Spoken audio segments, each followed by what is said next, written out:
Olá, boa tarde, tudo bem, meus queridos? Como é que tá aí a luta aí contra essa pandemia aí? Espero que todos estejam em casa, que estejam bem, com a família, que tudo esteja em paz. Esse vídeo que o professor está mandando é só para explicar as próximas páginas que vocês vão fazer, tá? É no livro mesmo, da 314 a 317, é aquela parte que fala do processo de sedentarização. Então, naquele contexto que a gente já estava explicando na aula, a partir do momento que os seres humanos, no final do período paleolítico, descobriram a agricultura, para ser mais preciso e até justo, as mulheres que eram encarregadas do processo de coleta, observaram que alguns frutos caíam e davam novas árvores, o ser humano começou a ter autonomia sobre a natureza. O que, por um lado, foi bom, porque tornou possível o aumento da população humana e um processo de fixação, de sedentarização, abandonando o nomadismo. Por outro lado, também com o tempo, como a gente está vendo, trouxe consequências drásticas para a natureza, porque o ser humano começou, a partir dali, dominar de maneira progressiva o meio natural, né?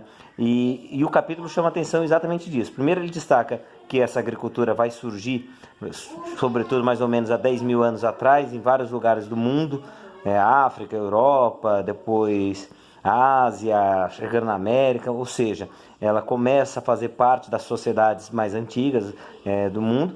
Segundo, ele destaca que essa agricultura possibilita o surgimento de grandes cidades, de concentração da população, e também, mesmo sem falar direto, o capítulo quer mostrar para vocês que as primeiras civilizações são conhecidas como aquilo que a gente chama de hidráulicas, ou seja, se desenvolviam próximo aos rios. E aí é uma questão meio óbvia, meio evidente, perto dos rios facilitava no processo de agricultura, no processo até de pesca, de beber a água, né? O próximo aos rios era uma área sem de muito movimento, então facilitou também com o tempo o comércio. Então é por isso que se explica que as primeiras civilizações foram o Egito, a Mesopotâmia, a Índia, a China e assim por diante. O capítulo que vocês vão terminar de ler, finalizar, que é o 3, vocês vão ver que ele ainda destaca a ideia da produção de excedentes, quando começa a se produzir além do necessário para comer, então com isso se desenvolve o comércio.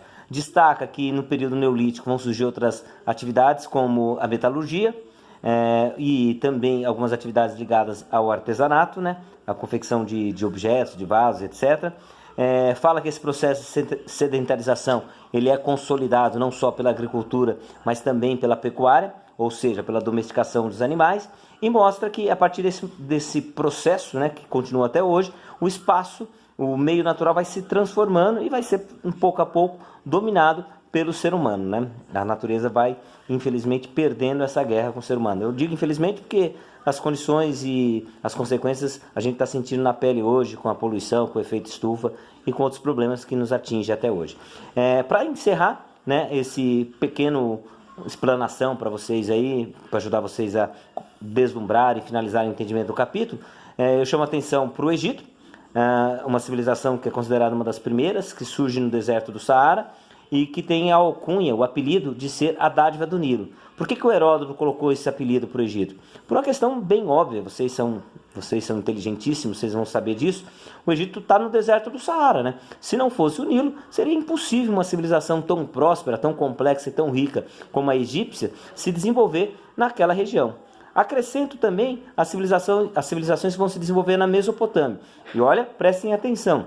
Eu falei civilizações que se desenvolvem na Mesopotâmia, porque a Mesopotâmia não é uma civilização, é uma região. Esse termo foi cunhado, surgiu lá na Grécia Antiga, meso quer dizer meio, tâmia, rio, terra no meio de rios. Para ser mais precisa, terra entre rios, no caso da Mesopotâmia, entre o Tigre e o Eufrates, na região do Oriente Próximo. Tem esse nome porque é próximo da Europa, Atualmente, as principais terras da Mesopotâmia ficam onde hoje é o Iraque, parte do Líbano e do Irã lá, uma das cidades famosas da Mesopotâmia antiga, Babilônia, é a atual Bagdá. Da Mesopotâmia a gente destaca que ela significa o início da história, porque foi lá com os sumérios que surge a escrita.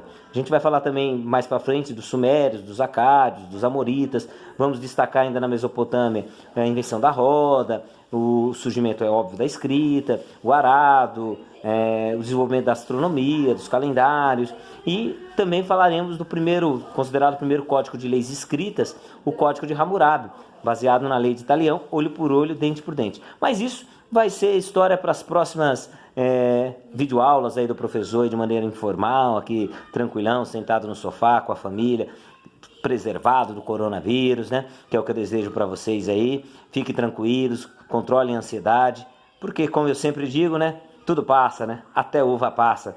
Beijo no coração de vocês, até a próxima.